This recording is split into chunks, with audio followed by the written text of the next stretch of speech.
Hello, class. My technique demonstration that I'm choosing for this project is brain spotting. So, brain spotting is a therapy technique typically reserved for victims of trauma. This is going to be used by only specialized therapists who are trained specifically in brain spotting.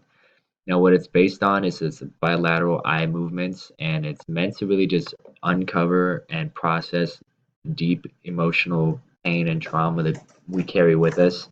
Founded by Dr. David Grand. I believe it was in 2003. He was actually a practitioner of a very similar therapy technique called EMDR.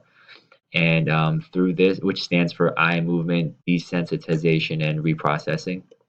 And but yeah, through this treatment, he found that he was able to utilize brain spot. Now, a big difference between EMDR and brain spotting is that EMDR is used with a pointer. Typically, what a client will do is they'll follow a pointer with their eyes, just like this pen right here. A therapist will kind of hold it side by side and have the client follow it with their eyes. Um, the idea is to find that brain spot through the movement of the eyes, which brings those traumatic experiences to our consciousness. Now, the steps of brain spotting include a client putting on headphones, listening to bilateral sounds as the clinician is prepared to lead the session with that pointer. Um, the pointer guides the eyes of the client. The client will eventually reach a point in the session where the pointer takes them to a spot that elicits a stronger emotion. The client is then asked to mindfully observe their internal processes.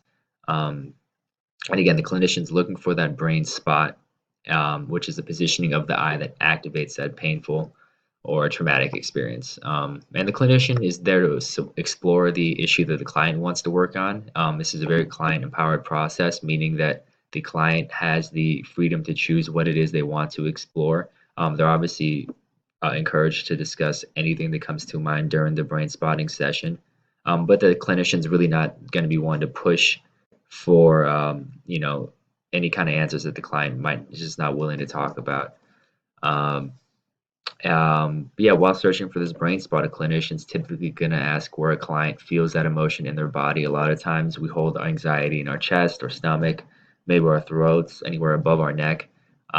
So it's very important that the physiological aspects of anxiety are explored through brain spotting. So in the next video, I will be demonstrating it with a partner.